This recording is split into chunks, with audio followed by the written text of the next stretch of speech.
Before I start, I just want to say some very good messages today. Yes. We've got some serious men of God in the building, man. So God is good, man. You lot really ministered great words. So today's going to be a quick one from me. So this is the third men's D that we've had. So the first men's D, I spoke about becoming disciples, about men who follow Jesus, men who grow together, men who make a difference.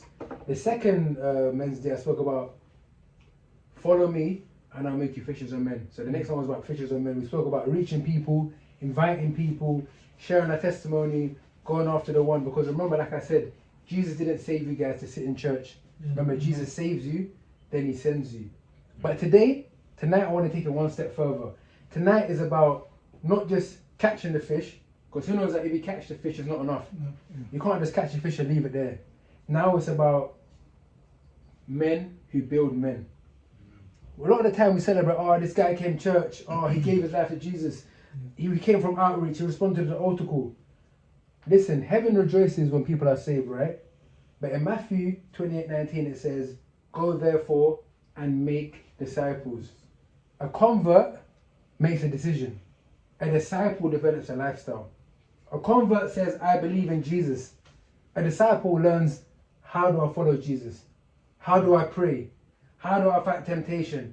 How do I lead my family? How do I become the man God has called me to be?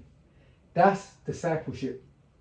Because getting a man through the church doors is one thing, but helping a man get Jesus in all of his life is a different story. Now, before I start, I want to give you guys an illustration. So imagine a master builder and apprentice. Who's done an apprenticeship before?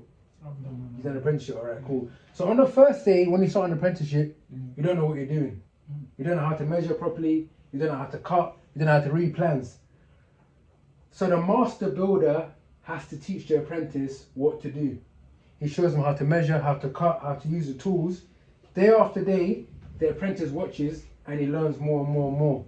Sometimes he gets it wrong, but the master's going to correct him. Sometimes he makes a mess, sometimes he thinks he knows better, but the master will always show him. And over time, something begins to happen. The young apprentice starts to become a builder. He becomes stronger, more confident, more capable. And years later, the man that was once an apprentice, when someone new comes, they're in a position to show them what they were taught. And I want to say to you today, this is discipleship. Discipleship is key because someone showed you, now you have to show someone else. Someone had patience for you. Someone corrected you, now it's time for you to do the same for someone else. A lot of the time when we come to church, we think about what can I take, what can I take, what can I take. Yeah. But Christianity is about what can I take, what can I give to the next man. Because the main scripture today is 2 Timothy 2:2. It says, and the things that you have heard from me, also amongst many witnesses, commit these to faithful men who will be able to teach others also. So remember that Paul builds Timothy. Timothy was told to build faithful men, and the faithful men were told to build others. That is what the Men on Mission is about. We're not just trying to gather men. It's not about gathering men from the streets. We're trying to build men who can build other men. Yeah. Look at the chain. It says Paul, Timothy, faithful men, others. That is 4 generations of discipleship in one verse. Men. Remember that when someone prays for you, you pray for another man. When someone teaches you, teach another man. When I first came to church, I used to ask the most stupidest questions. I asked Pastor Brandon, can Christians eat pork? You know people have done questions. I asked Pastor, if I swear will I lose my salvation? Pastor, if I don't come midweek service, am I still going to go to heaven? You know that someone had patience for you, now it's time for you to have patience for another man as well. Yeah. God is saying, who are you helping? Because men on mission cannot become stronger men. You have to be men who build other men. That is the key thing. I want you to be men who build men. So the first point is, every man needs someone ahead of him. Yeah. The first part of 2 Timothy 2:2 says, and the things that you have learned from me, teach unto others. Remember, Timothy had Paul. Timothy had someone ahead of him. Someone teaching him. Someone modeling Christianity. Someone correcting him. Someone encouraging him. And Paul says that Timothy was his spiritual son. Relationship matter. Remember that Timothy didn't become Timothy by himself. Men, the most dangerous thing about men is that you feel like you don't need anyone. You feel like I can do it all by myself. I can work out by myself. I don't need.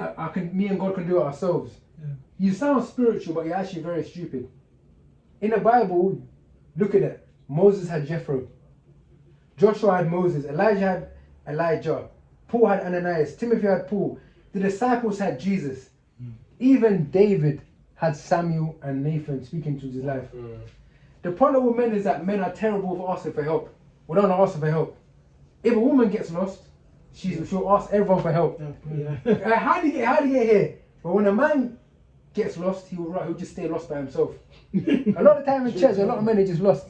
Yeah. You don't want to show weakness. People like you guys, you're dating, you're engaged, you're dating. Some of you are trying to find a woman. A lot of men, you struggle with women, but you don't want to ask people for help. You think you know everything. You don't. Temptation is attacking you. Just like we shared, I've struggled with pornography. If you struggle with pornography, I can give you somebody you don't have. You have to be able to ask them out for help. Some of you, like the same we spoke about today, your prayer life is dead, but you don't want to ask for help. Yeah. And you realize, why is my prayer life dead? Because you're not asking for help. Brotherhood means you can admit. That's why I love the Men on Mission group.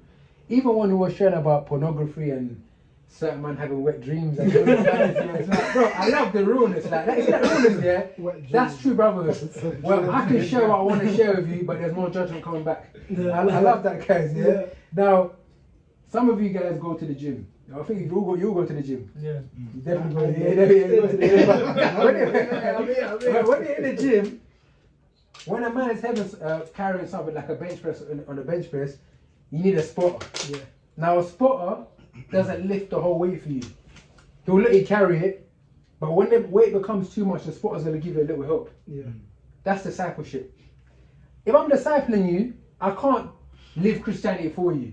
I can't pray for you. I can't obey for you. But when the weight gets heavy, I can be like, hey, come on, bro, one more rep. Yeah. Hey, listen, you can lead him. I'm going to support that, bro. That is true discipleship. Discipleship, I'll be like, hey, don't drop it. Continue. That's why every man here needs someone spiritually more ahead of them. I've told you guys every sermon how invaluable my discipleship with Pastor Brandon has been. Pastor Brandon has helped me through so many things. Discipleship is so key. If I didn't have discipleship, I wouldn't be standing here right now. Yeah. Now, when I speak about discipleship, I'm not saying worship. They're not Jesus. Remember, the whole point of discipleship is that I reflect the light of Christ in your life, and on the journey together, we find out where God wants to take you. But discipleship is someone you can learn from. Who is the person you can learn from here? Someone who you look at their marriage and say, no, I respect that marriage. Someone who says, you look at them and say, you know what, I want that kind of prayer life. Someone you look at and say, you know what, they have characteristics of a Christian that I want. Someone who can tell you the truth.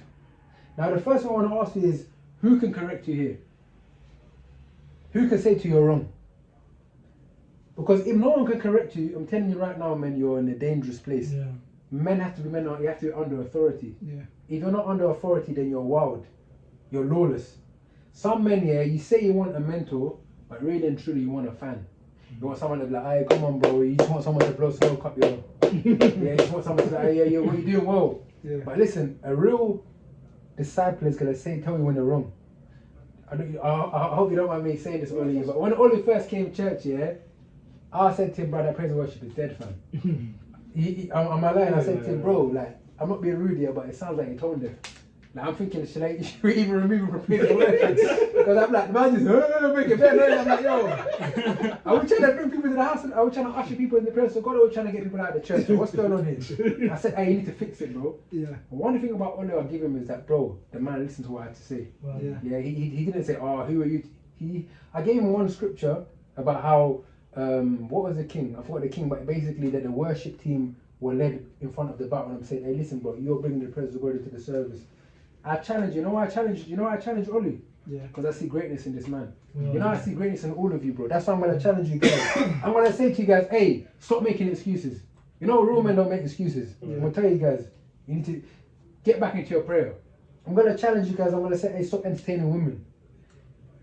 In Proverbs 27:6, it says, faithful are the wounds of a friend. You know what that means? That means that a real brother will hurt your feelings, but it's going to save your soul. Yeah. Listen, man, listen, when we're dealing with each other, don't just say what you want, what you think the person wants you to say. Yeah. Be real with each other. Yeah, we want to protect your future. We don't care about your ego. The next thing is, what God puts in you must not stop with you. Paul says, and the things that you've heard from me, commit these to faithful men. He didn't say, hey Timothy, just rate what I said and keep it to yourself. He said, you need to give it away. This is where discipleship becomes mission. Everything God teaches you is not just for you. God teaches you about marriage, so you can strengthen another husband. That's why right now, me and Ola are going to start marriage counseling. I'm going to help him. God delivers me from addiction, so I can, when a man comes on the street and says, I'm struggling with this addiction, I can be like, hey bro, I've been there. I can give you something. God teaches you how to pray, like he shared a message today, to teach other men how to pray. Remember the testimony that you have, God has given it for a reason. A lot of the time we'll be like, aye, but I don't know the Bible that much. You don't need to know the Bible that much. You know enough to give to someone. Yeah. Now, one thing I detest in church is that there's men that you have all this knowledge in church. You've been taking notes, you've been reading sermons, you go to conference, you know the Greek, you know the Hebrew, you know all this Bible. But when I ask her, who's discipling you? No one. Who's discipling? No one. You know what that means? That means that spiritually, you're just a storage unit. You become useless. You're full of information, but nothing's moving. At some point, what goes in must come out. It has to continue. It's a cycle. Now, when you look at the Sea of Galilee, it receives water and it gives water out. Life flourishes. But when you see the Dead Sea, water comes in, but water doesn't come out. The sea is dead. There's a lot of people that really and truly in the Christianity, you think that you've puffed yourself out with all this knowledge, but listen and truly, your salvation is dead because your Christianity has become very selfish. It's all about you. You don't want to invest in it, you don't want to give time, you don't want to do things. Remember that at the end of the day, if everything God gives you only ends up with you, spiritually you're stagnant. You're not growing. You're designed to receive and you're designed to release. Receive encouragement, give encouragement. Receive truth, give truth. Receive discipleship, disciple someone else. Some of you might say, oh, but there's no men to disciple. Listen, men are going to come. Make sure you're ready to receive the men. Because like I said, you men, as the disciples, I can't work with everyone. But if I disciple you well, you can give what I've given to someone else. Yes. Yeah? So the first thing I want to ask you is, some of you know more than you think. You know, maybe you can't preach revelation. Maybe you're not 100 steps ahead, but you're a few steps ahead of the next man that's going to come in. I need you guys to rise up. Can you be men that can carry weight? All we have to say is, you know what? Sometimes just reading a chapter, like we read a chapter, what we've done together, if you do it with a man in church, that's enough. Read the Bible with him, just spend time with him. Ask him how you're doing. Discipleship requires more than a Sunday hello. Commit these to faithful men. That gives a picture of investment. Remember, discipleship takes time. You know when Jesus picked his 12 men, he picked these 12 men. He didn't just give them a sermon every Sunday. He lived with them. He walked with them. He ate with them. He answered questions. He corrected them. He watched them fall and he still corrected them. Listen, when you see it, they saw Jesus pray. They saw Jesus handle opposition. They saw him serve. They saw how he responded. That means that Christianity was modeled in front of them. When you have a disciple, your life needs to show Christianity for the way you model it. Remember that words are futile. We want to see your actions. Because discipleship is more than, hey, how you doing, bro? You alright? You good? That's some of you, that's your discipleship. But it has to go beyond that. We need to, hey, listen, how you really doing, bro? How's your salvation? How's your Bible reading? How's your prayer life? It needs to go deeper. Imagine, Ollie, you can't drive, yeah? Imagine I was teaching Ollie to drive. I put Ollie in the car, and from the outside I'm like, hey, Ollie, yeah, hey, hit the brake. Hit the steering wheel, but I'm outside the car. Who knows, eventually he's going to crash. But what I need to do is I need to sit next to him. I need to say, hey bro, this is what you do. This is how you drive the car. That's real discipleship. Come alongside a man and you show him the ways of the Lord. That's what discipleship is meant to be. And we know that sometimes, I think an issue with men in church is that you feel, like I said, you feel like you don't know enough. You feel like, I don't have anything to offer. But listen, if you have received salvation, if you receive the light of Christ, you have more than enough. A lot of the time we're pushing ourselves down, but God is saying, you know what, I've got so much in store for the men in Fulham. And honestly, I'm saying this like, maybe you think I can only disciple one man. I'm telling you, there's mighty men here. I said it on Wednesday, I'm amongst giants in this place. Because I pray for you guys, I know God is going to take you places. But I'm saying that there's things you need to receive from me, but you need to have the right heart to receive it. Because if you think you know too much, then I bring my go. I'm not going to force. Discipleship is not taught. It's caught. And the way you catch discipleship is by spending time. You spend time with people. That's how leadership is taught. Discipleship is caught. Yeah. So right now, I feel like we're in the discipleship phase. So there should be some men here who can say, you know what, this guy helped me. That guy helped me. Look around each other. Remember that this is also a brotherhood as well. If one brother's struggling and you don't know what's going on, then we failed here. Yeah. We failed here. But what are we doing here? If you don't challenge each other, we failed here. Yeah. Not only do you have to receive from me, you have to challenge each other as well. You have to, like, there has to be a moment in your life where you struggle and you say, you know what, this brother helped me. Because remember, we're trying to foster an environment that when men come and they see it, like, I want to be part of this group. These men are real. These men, there's a genuineness. That's one thing I like about what you all spoke about today. Even your prayer requests, there's a genuineness about you. And I want you guys to keep that. That's something that's so beautiful. And I remember that discipleship is not about just meeting here. It could be over food. It could be over the phone. It could be in the gym. It could, like, you met Nick. It can be anything. It doesn't matter what it is. But I'm saying that it requires you being intentional. Because remember that discipleship doesn't happen by chance. It's an investment. You know, investing in people is long. You know, sometimes people, they don't pick up your phone. I've told you guys last time, one of my disciples, he said to me, I'm going to meet on North End Road. He wasn't there. He made me wait 2 hours. I nearly moved him. Like, you know what I mean? I mean, like, discipleship's going to be, it's a process. But remember that every disciple is worth the investment. Even if they don't become what you want them to become, you've learned something about yourself. You've learned skills. God has taught you about faithfulness.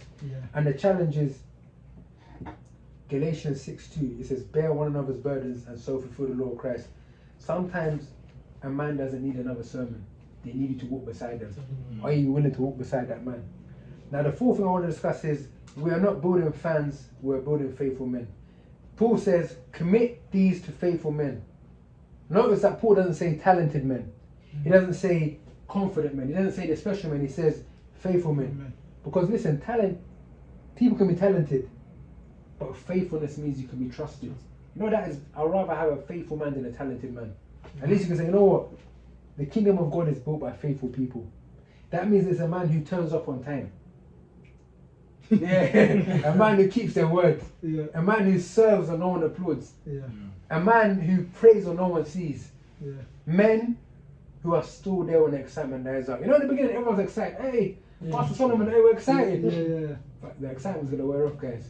But I need men that are, this man's still standing strong regardless. Whether there's one person in church, whether there's 100 people in church, we're the same regardless. Everyone's faithful. Listen, outreach. I want to say something about outreach, guys, Outreach is every 2 weeks. So it doesn't outreach last week, that means it's next week. So when I say there's outreach, don't be like, oh, I didn't know there's outreach, guys. It's every 2 weeks, man, So that is not complicated. If there was no outreach last week, there's outreach next week. Am I making sense? Yeah, guys, come on. Don't act shocked when I'm like outreach. Oh my days, I didn't know. So one Saturday up, one Saturday. Yeah, one on, one off. Yeah. If you don't need to explain, I create a diagram for you myself. Faithfulness is not.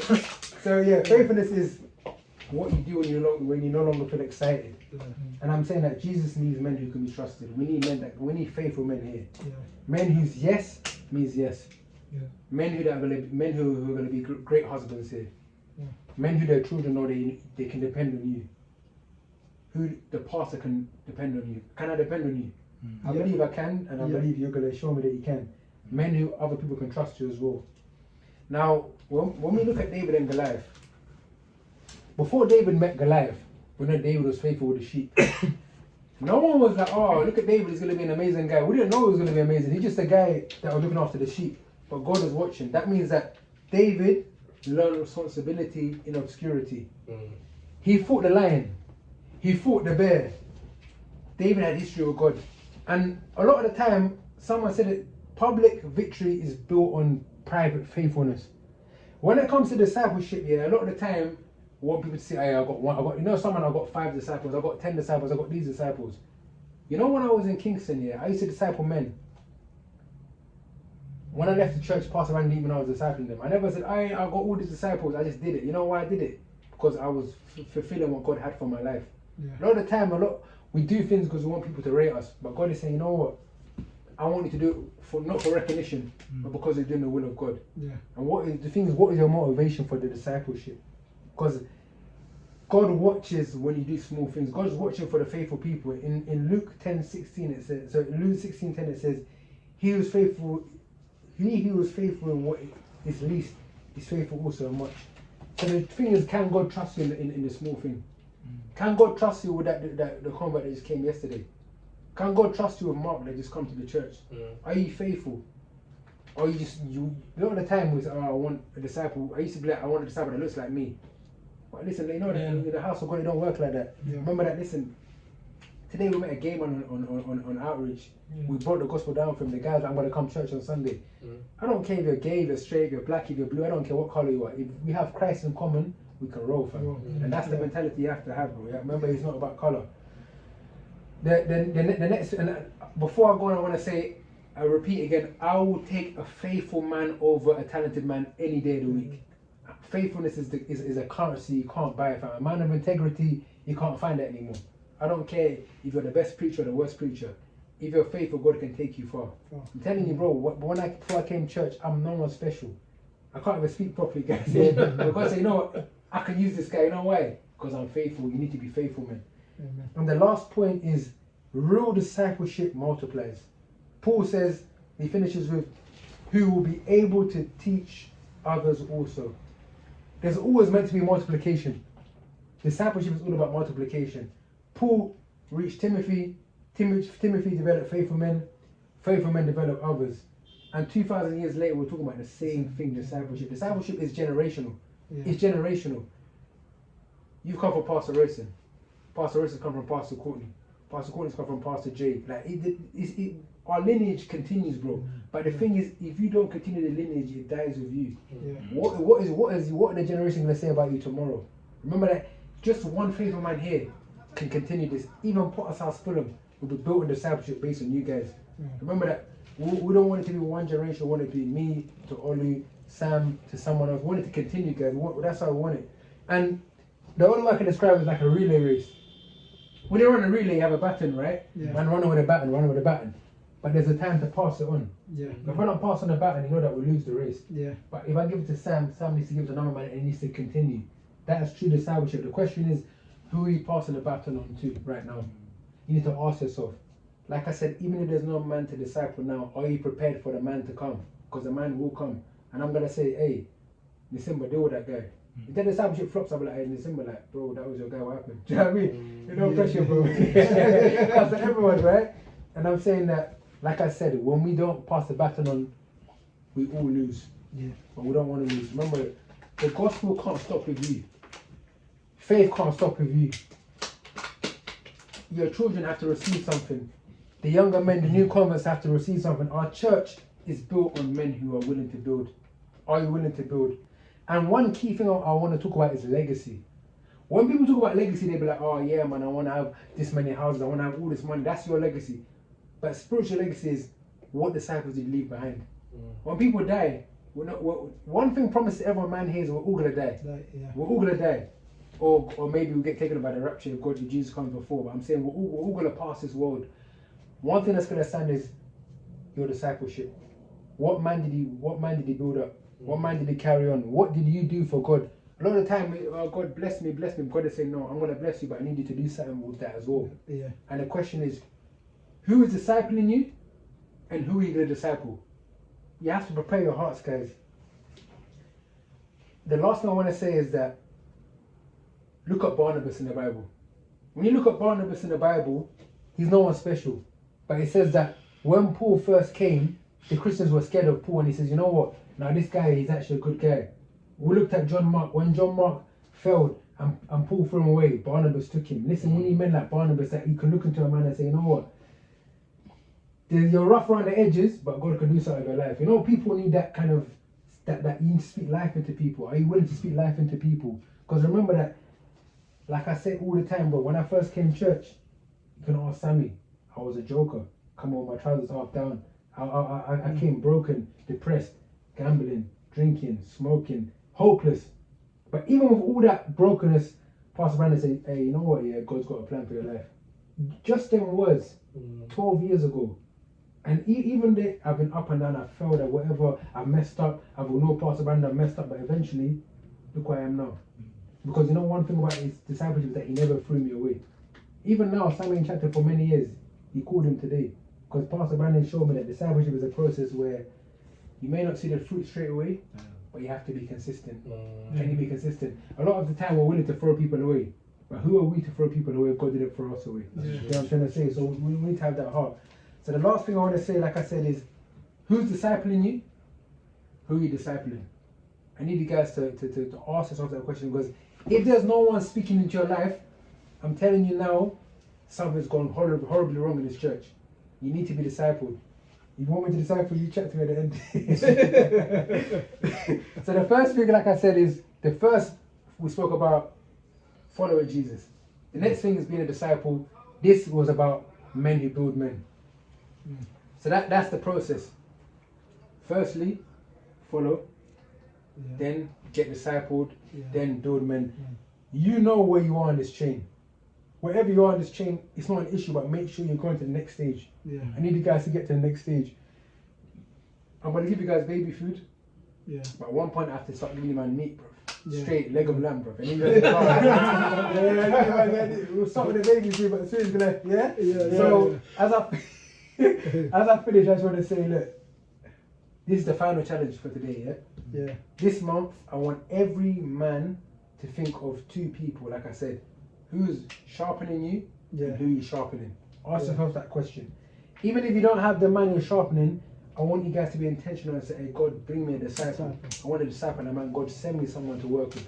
God will respond. Remember that. It's not the pastor that builds the church. We build the church. You're not come under my vision, but remember that it's not my vision, it's God's vision. And we're going to build this church together. And I want to say, that's what I have to say, bro. That's it. Amen.